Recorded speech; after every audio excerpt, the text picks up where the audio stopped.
Nossas Bíblias em Romanos, capítulo 8, versículos 28 a 39.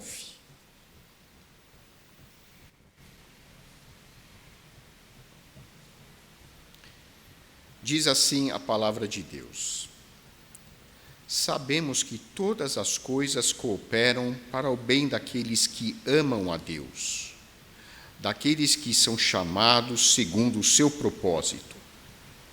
Porquanto aos que de antemão conheceu, também os predestinou para serem conformes à imagem de seu Filho, a fim de que ele seja o primogênito entre muitos irmãos.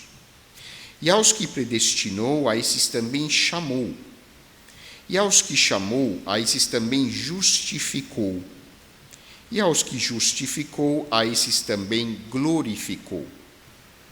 Que diremos, pois, à vista destas coisas? Se Deus é por nós, quem será contra nós?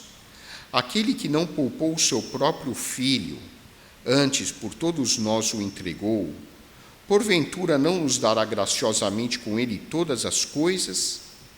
Quem tentará acusação contra os eleitos de Deus? É Deus quem os justifica. Quem os condenará? É Cristo Jesus quem morreu, ou antes quem ressuscitou, o qual está à direita de Deus e também intercede por nós. Quem nos separará do amor de Cristo? Será tribulação, ou angústia, ou perseguição, ou fome, ou nudez, ou perigo, ou espada? Como está escrito: por amor de ti, somos entregues à morte o dia todo. Fomos considerados como ovelhas para o matadouro. Em todas estas coisas, porém, somos mais que vencedores por meio daquele que nos amou. Porque eu estou bem certo de que nem a morte, nem a vida, nem os anjos, nem os principados, nem as coisas do presente, nem do porvir, nem os poderes, nem a altura, nem a profundidade, nem qualquer outra criatura poderá separar-nos do amor de Deus que está em Cristo Jesus, nosso Senhor. Oremos. Santo Deus, nosso Pai, nós te agradecemos por esta palavra que fortalece a nossa fé. Que o teu Santo Espírito agora nos ajude a compreender o significado deste texto. Nós te pedimos agradecidos, em nome de nosso Senhor e Salvador Jesus Cristo. Amém. No dia 24 de abril, nós rememoramos o genocídio armênio e homenageamos os nossos antepassados que foram vítimas dos massacres do governo otomano. Entre 1915 e 1923, cerca de 1.500.000 armênios foram mortos, além de outros povos também que foram perseguidos. E nossas famílias têm, todas elas, os registros orais destas histórias que foram contadas e transmitidas a nós pelos nossos pais, avós, bisavós. Particularmente no meu caso, no caso da minha família, o meu pai nasceu em 1921, numa cidade que hoje faz parte da Turquia. E, portanto, ele nasceu na época do genocídio armênio. O seu pai, o meu avô, foi executado, foi morto pelos otomanos em 1921, ano em que o meu pai nasceu. E meu pai foi levado já nos primeiros meses de vida pela família, no caso pela mãe, junto com seus 2 irmãos, para o Líbano, onde ele foi criado.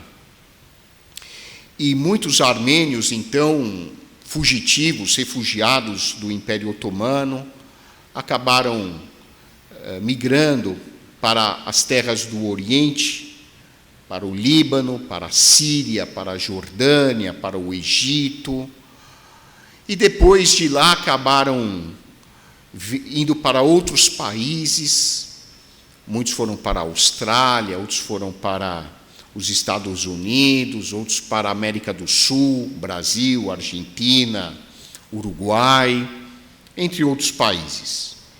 E nós aproveitamos a oportunidade, como descendentes de armênios, para agradecer de coração a todas as nações que acolheram os nossos antepassados, pais, avós, bisavós, tataravós. Nós agradecemos em particular ao Brasil, ao governo brasileiro, à nação brasileira, a este povo que acolheu e ajudou os nossos familiares a construírem um lar nesse país maravilhoso que é o Brasil, no qual nós vivemos hoje, de maneira até confortável. Então, fica aqui o nosso agradecimento aos nossos queridos irmãos brasileiros e brasileiras que nos abraçaram e nos deram essa acolhida e permitiram que as nossas famílias pudessem crescer e criar raízes nesse país fabuloso que é o Brasil.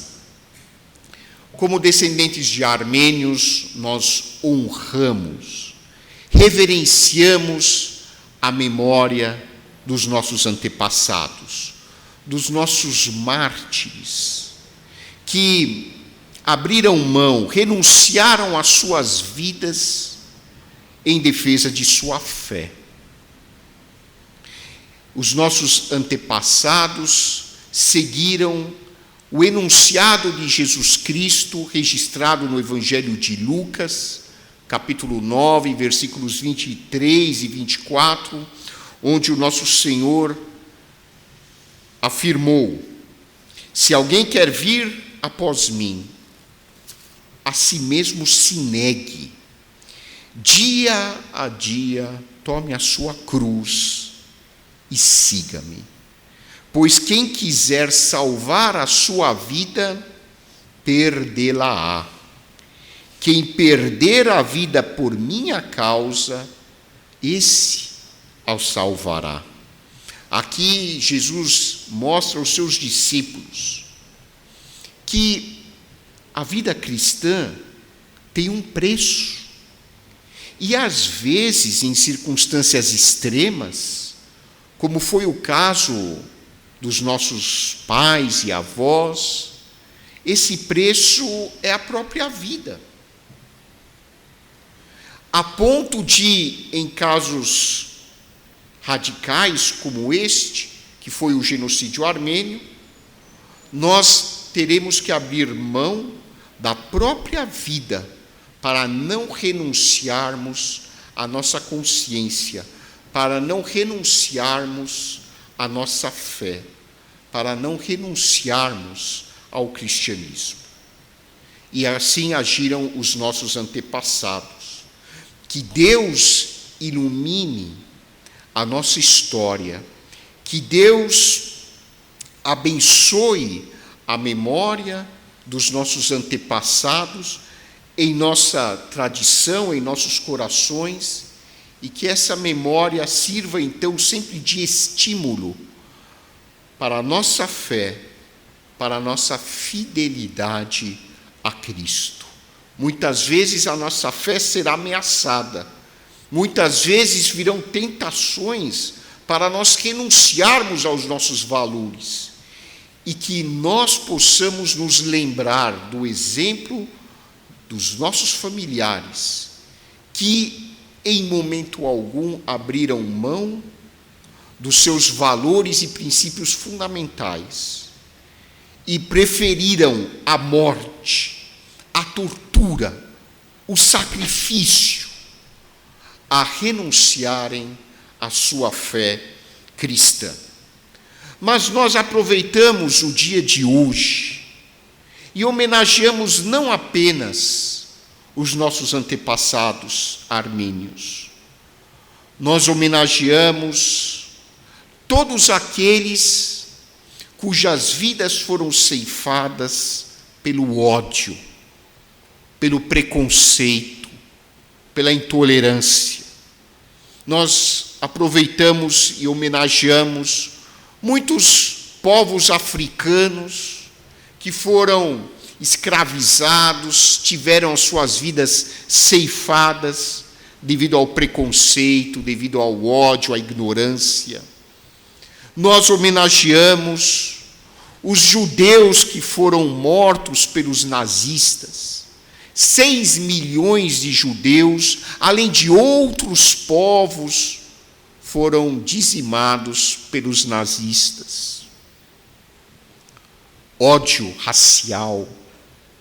Nós homenageamos todos aqueles que estão morrendo hoje na guerra da Rússia contra a Ucrânia. Nós homenageamos as vítimas de preconceito étnico, racial, cultural, social e até sexual. Toda a vida é preciosa aos olhos de Deus. Urge a necessidade de os seres humanos compreenderem que nós, humanos, estamos todos ligados entre nós. E não apenas nós estamos ligados entre nós, nós estamos ligados à natureza, nós estamos ligados aos animais, nós estamos ligados aos vegetais, estamos ligados até mesmo aos minerais, estamos ligados ao universo. E quem nos liga, quem é esse fator de vínculo entre todos nós, é o próprio Deus. Muitos, infelizmente, têm uma visão distorcida de Deus.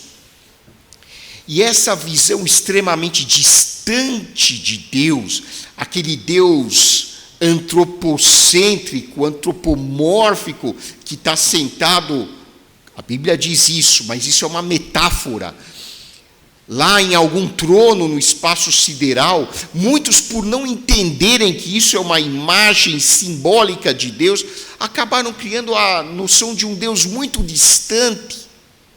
E essa imagem de um Deus muito distante não ajuda na vida espiritual. Por isso o apóstolo Paulo, procurando corrigir essa distorção teológica, quando conversa com os gregos, especialmente com os filósofos gregos, traz uma imagem muito distante de Deus, muito diferente de Deus. E Paulo traz uma imagem do Deus que mora aqui conosco e que está presente até mesmo nas nossas relações. Então Paulo, falando com os gregos, diz assim, em relação a Deus: pois nele nós vivemos, e nos movemos, e existimos, como alguns dos nossos poetas, os vossos poetas têm dito, porque dele também somos geração. Aqui Paulo traz um conceito de Deus muito mais próximo de nós. Deus está aqui entre nós, Deus está dentro de nós, Deus está nas nossas relações. E todos nós estamos interligados, interconectados uns aos outros, porque nós nos movemos e existimos no mesmo Deus. Deus é tudo em cada um de nós. Deus está presente em toda a natureza. E quando nós temos essa imagem de um Deus que está aqui entre nós, em nós, por meio de nós, é que nós podemos compreender algo que a ciência moderna já afirma. Tudo está ligado a tudo. O físico Fritjof Capra afirmou já na década de 70 que a teoria quântica revela a unicidade do universo. Estamos todos ligados, não há escapatória.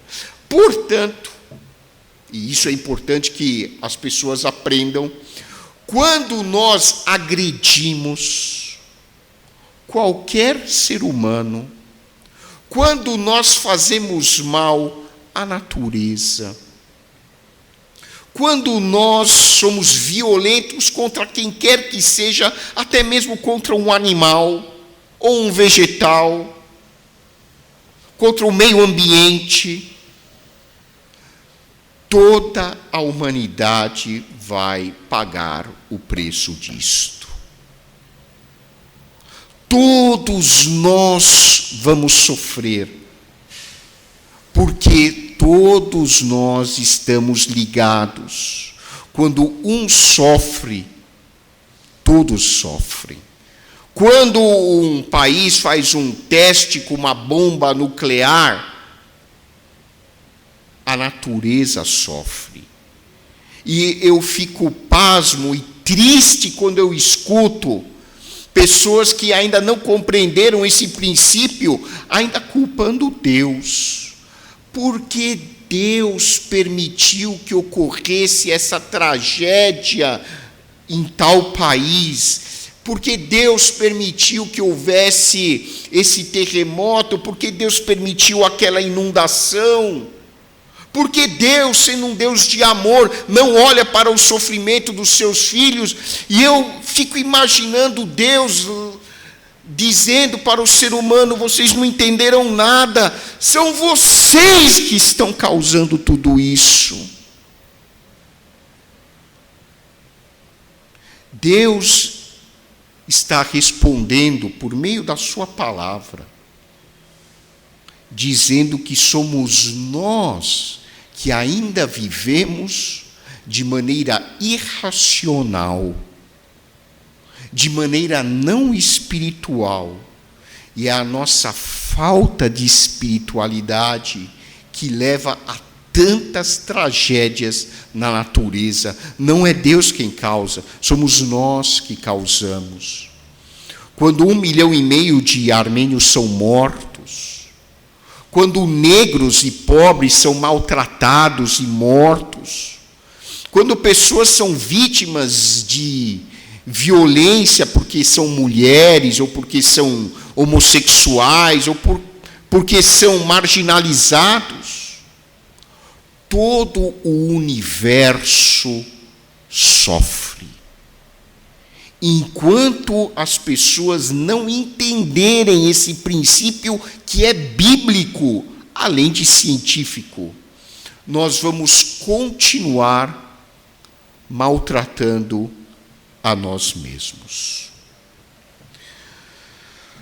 Cristo é a personificação desta unidade de todo o universo. Ele é a razão da nossa existência. Ele é o fundamento de tudo aquilo que existe.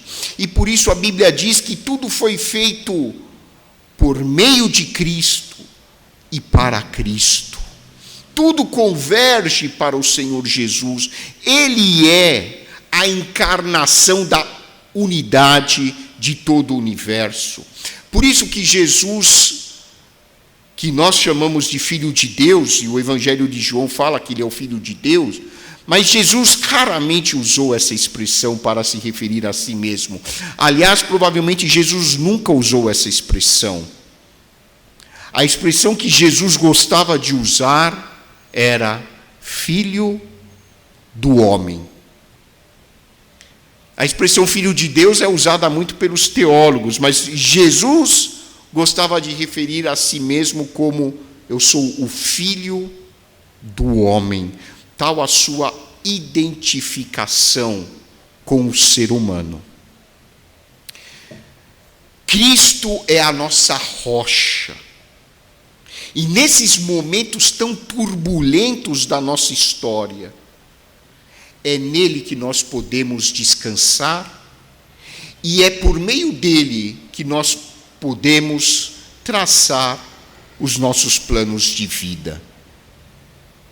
O que nós podemos aprender com o nosso relacionamento com Jesus Cristo? O apóstolo Paulo, nesse texto de Romanos, nos mostra alguns dos resultados do nosso relacionamento com o Filho de Deus. O primeiro é a certeza do plano amoroso de Deus. Deus tem um plano para cada um que está aqui presente hoje. Aliás, Ele tem um plano para todo ser humano, sem exceção. O grande problema é que muitos vivem alheios ao plano de Deus. E é por isso que o ser humano sofre tanto, porque vive fora do plano. Um dos grandes objetivos da espiritualidade, particularmente da espiritualidade cristã, é o ser humano se vincular ao plano que o Criador tem para a sua vida. E nós podemos ter certeza de que o plano de Deus é baseado no amor e é bom para cada um de nós. Por isso que o apóstolo Paulo diz assim, lá no versículo 28, olha, se o ser humano acreditasse nesse versículo, 90% do seu sofrimento iria embora. Sabemos que todas as coisas cooperam para o bem daqueles que amam a Deus, daqueles que são chamados segundo o seu propósito. Uma outra tradução diz assim: Deus trabalha em todas as coisas, sem exceção, para o bem daqueles que o amam. Todas as coisas incluem as nossas dificuldades e problemas. Todas as coisas incluem até aqueles boletos que você tem dificuldade para pagar. Todas as coisas incluem até aqueles colegas do trabalho com os quais você e eu temos dificuldade de nos relacionar. Todas as coisas significam aquelas pessoas difíceis que a vida coloca na nossa frente e que às vezes a gente fica pensando: Deus, por que essa pessoa tem que existir na minha vida? E a resposta de Deus é porque ela é necessária para o seu crescimento espiritual. As experiências da vida, todas elas, sem exceção, são oportunidades de aprendizado para o nosso crescimento espiritual. E é isso que o apóstolo Paulo afirma nos versículos 29 e 30. Deus já nos conheceu de antemão. E a palavra conhecer aqui, que Paulo utiliza, não é só conhecer no sentido de Deus sabia quem você era. Conhecer implica um relacionamento profundo que já existia antes da sua vinda a este mundo. Deus, olha que coisa profunda, hein? Deus já se relacionava com você antes de você nascer. É esse o significado da palavra grega conhecer. Deus já amava você antes de você nascer. Pastor, como é isso? Eu não sei. Quando a gente estiver lá com Jesus, a gente pode perguntar para Ele. Nem tudo tem resposta nessa vida. Mas o que a Bíblia diz é: Deus já conhecia você, Deus já se relacionava com você, Deus já amava você e Deus já traçou um plano para a sua vida. Quando? Antes de você vir a este mundo. Esse é o significado no original da língua grega. E diz aqui o apóstolo Paulo: nós fomos predestinados para sermos conformes à imagem de seu Filho, a fim de que ele seja o primogênito entre muitos irmãos. Ou seja, qual é o objetivo desse plano? Qual é o objetivo desse plano de Deus que inclui os nossos problemas, as nossas dificuldades, as pessoas difíceis que aparecem na nossa frente? Qual é o objetivo desse plano? É que um dia nós sejamos exatamente como Jesus. Jesus será o primogênito entre muitos irmãos. Você e eu somos chamados de irmãos de Jesus. Lembrem-se que lá na eternidade futura, pode parecer um pouco chocante isso que eu vou dizer, mas Jesus não vai reinar sobre nós. Vocês sabiam disso? A Bíblia diz que na eternidade futura vai chegar um momento em que Jesus não vai mais reinar sobre nós. Pastor, o que você está falando? Está aqui no Novo Testamento. A Bíblia diz que um dia o próprio Jesus vai entregar o seu reino a Deus o Pai. O próprio Jesus vai entregar tudo ao Pai, para que o Pai seja tudo em todos. Ou seja, o próprio Jesus será um primogênito entre muitos irmãos. Claro, ele sempre terá toda a nossa honra, toda a nossa glória, mas é o Criador que será tudo em todos. O Pai será tudo em todos. Jesus vai entregar o reino ao Deus e Pai, para que o Pai seja tudo em todos. E Cristo será o mais importante, claro, sempre. Ele é sempre o nosso fundamento. Ele é sempre a nossa rocha. Mas é o Pai, o Criador, que vai reinar absolutamente em todo o universo, e o mal será extinto.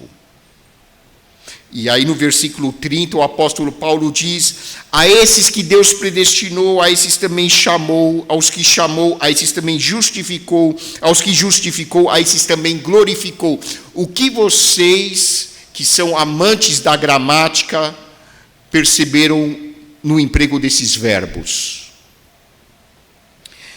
Aos que predestinou, a esses também chamou, aos que chamou, a esses justificou, aos que justificou, a esses glorificou. O que tem em comum com esses verbos?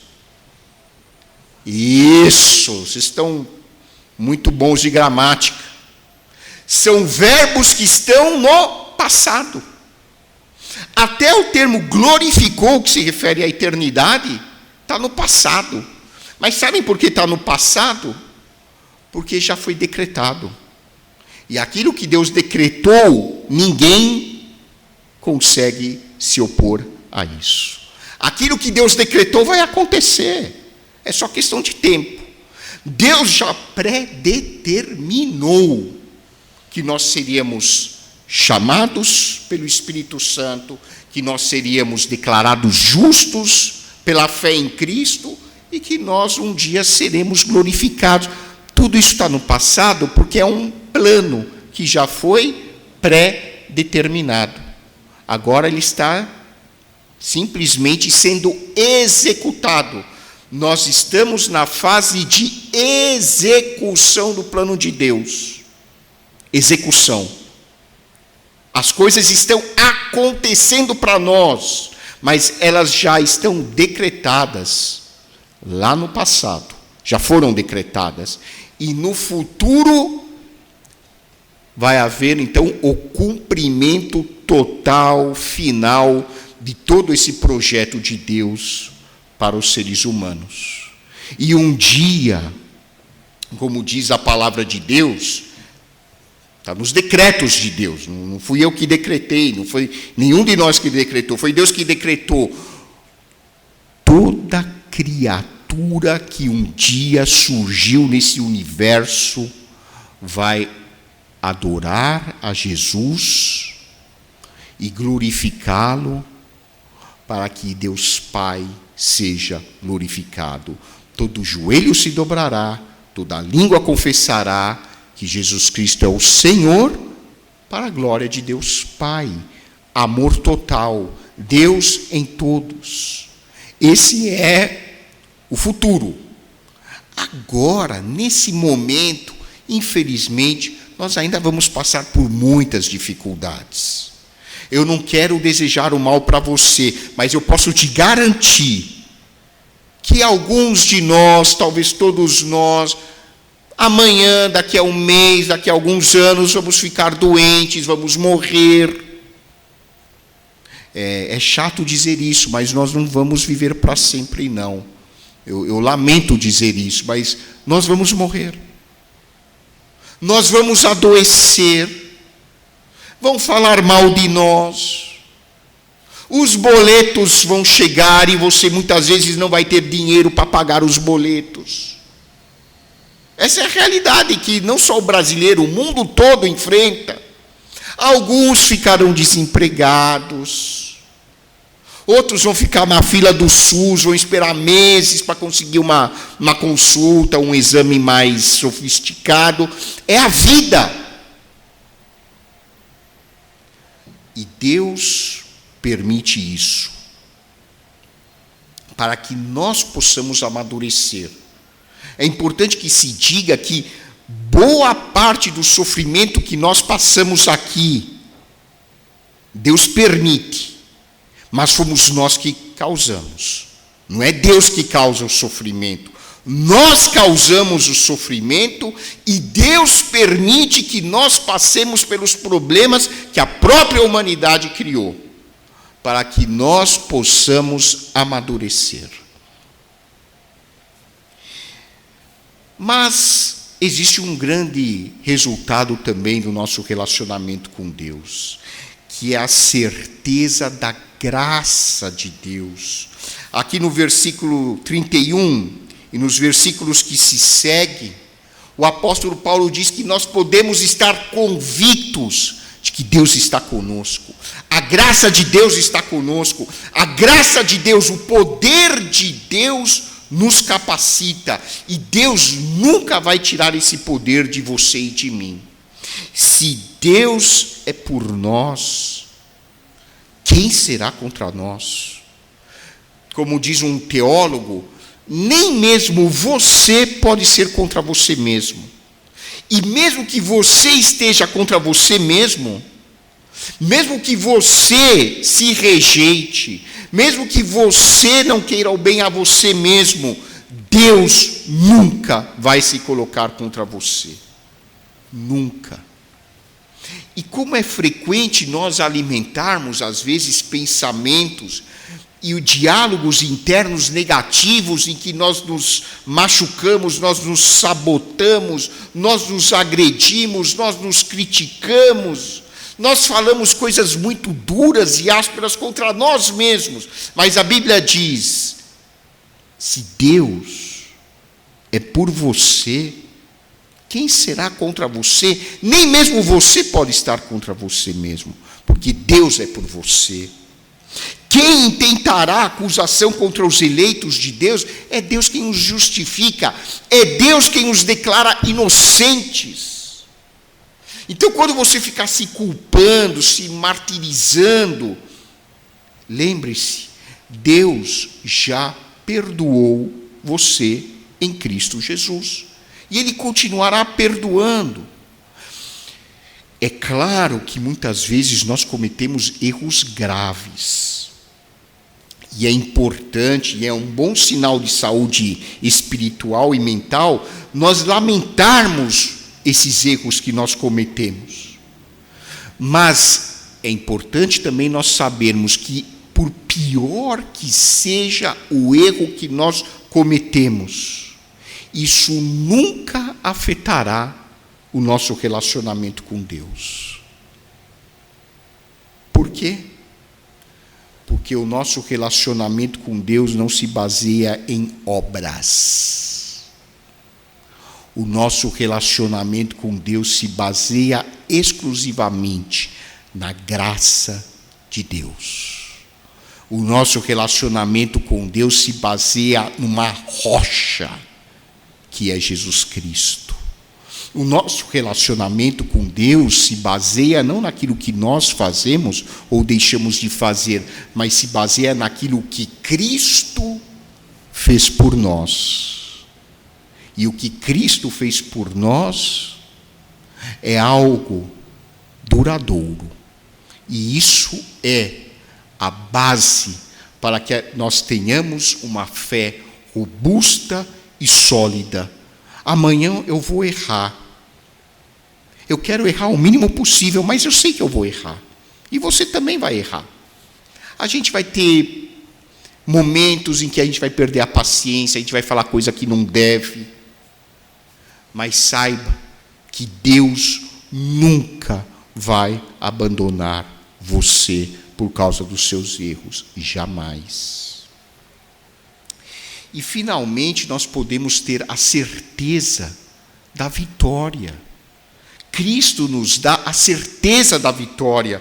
Por isso que o apóstolo Paulo, no versículo 35, diz assim: quem nos separará do amor de Cristo?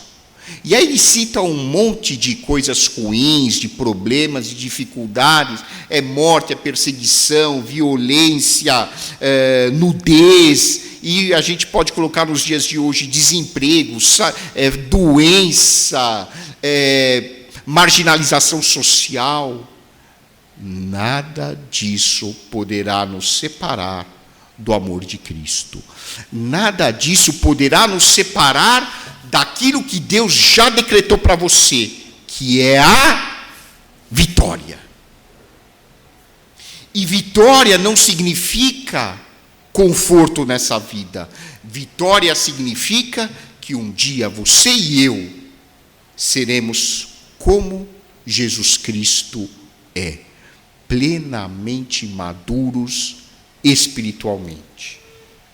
Muitos pregadores falam de vitória como se o cristão fosse conseguir sempre o cargo máximo na diretoria da empresa, como se o cristão fosse conseguir necessariamente ter uma conta no banco cheia de dinheiro. Não, vitória na Bíblia significa que você e eu estamos destinados a sermos como Jesus Cristo é. Um dia todos nós chegaremos ao nível de maturidade de Jesus. Essa é a vitória. Que nós possamos, irmãos, sempre olhar para o autor e consumador da nossa fé, que é Jesus. E nos momentos de desespero, nos momentos difíceis, naqueles momentos em que nós achamos que estamos sozinhos, que nós possamos ouvir a voz do Espírito Santo em nós, em nossos corações, dizendo: absolutamente nada poderá separar você do amor de Deus que está em Cristo Jesus, nosso Senhor. Que Deus seja louvado.